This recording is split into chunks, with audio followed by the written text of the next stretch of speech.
Hello, What Culture? My name is Simon Miller, and you have indeed tuned in to SmackDown Ups and Downs. Now, I'm not going to do a long intro this week. Well, I probably will, because I'm about to go on a rant. But usually, yes, I go on these tangents, and a few people tweet me going, because they're robots or some form of bee. So, if you are one of those people, and you just want the ups and downs, here we go. It goes up, up, up, down, down, up, golden up, round, down, up. Not true. Made all that up. But less ups and downs. Remember, Thursday, tomorrow, Defiance Fight or Flight show in Sheffield. I'm on colour commentary, because I can't wrestle because my shoulder is made of marshmallows. Let's up those downs.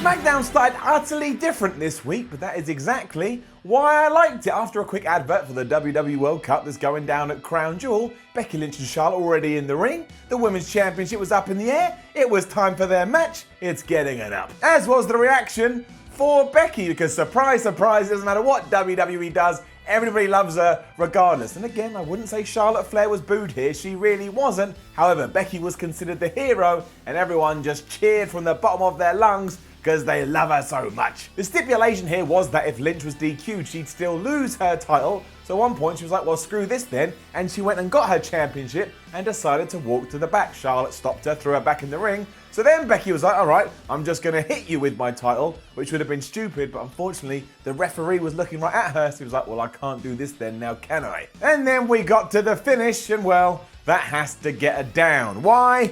Because it was a double count out, and if you're going to do double count outs, it doesn't help the feud at all. Don't get me wrong, the match was very good, but this fell flat because these kinds of things always fell flat. Now, these two rescued it because before all was said and done, Charlotte speared Becky Lynch through those like LED boards around the entrance. It was pretty damn good. And we will indeed now head on to Evolution to see Charlotte Becky for the SmackDown Women's Championship in the first ever last women's standing match, and Paige announced that later on in the show. What? I just don't get it. Like, if you know that the finish is going to be a double count now, just don't do the match. We could have had Becky Lynch on the microphone, not in an Irish accent. We could have had on the microphone going, I'm the best, nothing you can do is going to stop me. Then Charlotte comes out, then they brawl. Then you do the spear spot through the set, and everybody wins. Sometimes I get confused. I'm sat there on my little sofa watching it. I'm like, am I stupid? Maybe I'm the stupid one. It was Jeff Hardy versus Samoa Joe next in a WWE World Cup qualifier. And this was a bit strange because Jeff Hardy's back on SmackDown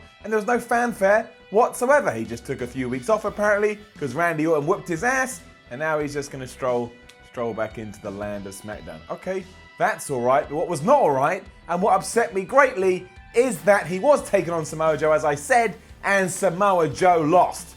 Bias mode activated. That's my bias mode switch.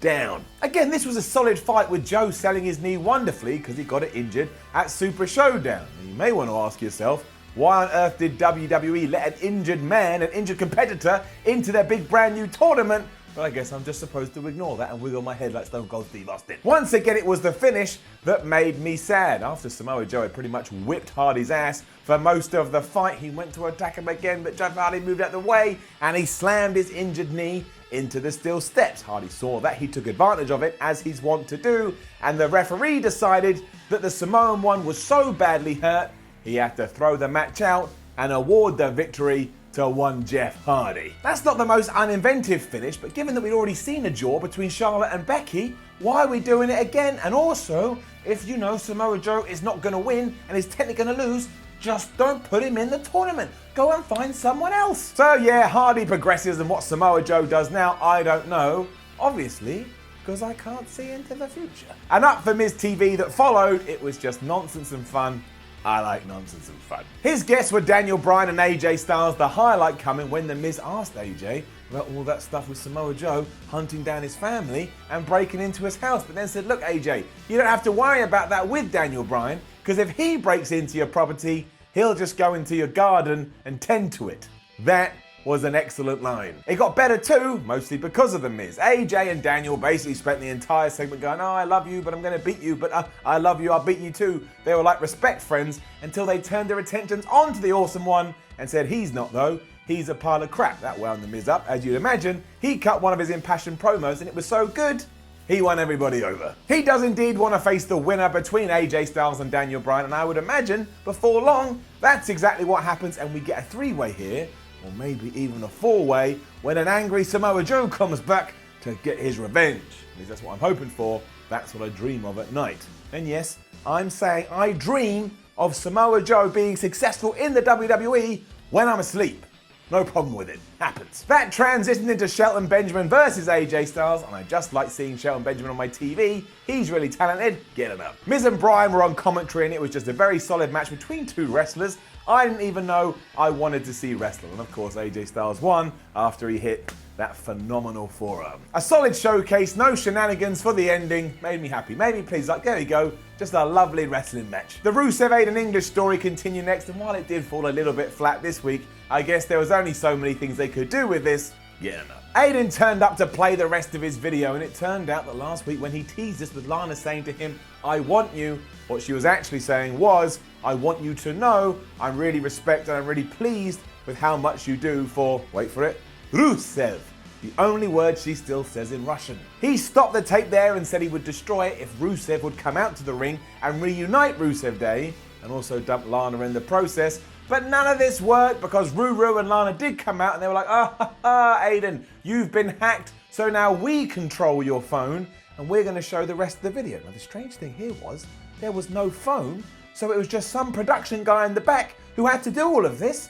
It was ridiculous. Also, what was Aiden English hoping to achieve? Look, man, I know that I had sex with your wife, but come and be a tag team with me again. Don't worry about that. We can just forget it and be good friends. The tape then started again, and obviously none of that happened, and what had transpired is that Aiden English was a piece of trash, and he hit on Lana, and Lana was like, "No, pal, get out of my face," and that was that. Rusev went to attack him, Aiden English got away.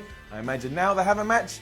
WWE Crown Jewel. Aiden did have a bit of fire though, because he said to Lana, not only is the offer still open, but make sure when you get bored of those Rusev days, you come and have an Aiden night. Or was it an English night? Anyway, the point was, he will still have sex with her should she want it. I mean, he's basically an awful person. Randy Orton versus The Big Show of all people was our main event for the evening, and this was a WWE World Cup qualifier. And given that Randy Orton won with the RKO, yes, I now have to retract everything I said on Raw, because the first 4 competitors in this tournament go like this: American, American, American, American. That ain't how World Cup tournaments work. Although next week, as it was announced, we're also getting Shinsuke Nakamura versus the returning Rey Mysterio, and that's Mexico versus Japan, so at least it's going to be better balanced. It was just there, to be honest, with The Big Show making his return to in-ring competition after over a year, even though I swear he was on Raw before, but I genuinely can't remember. He was there. It was fine. It was all right. Up. Orton healed it up by poking Big Show in the eye to set up the RKO. He hit the RKO 1, 2, 3. Like I say, Randy Orton is now the 4th competitor in the WWE World Cup tournament to find out who the best in the world is. They keep saying that. Just don't say it. Just get rid of that bit. Every time you say it, I go, what does the Universal title mean then? What does the WWE title mean? It means nothing. Shut up. As it's SmackDown 1000 next week too, we got a sneak peek into that. The Undertaker's going to be there. Evolution are going to be on SmackDown. All 4 of them for the first time ever. And yes, Rey Mysterio returns to WWE full time.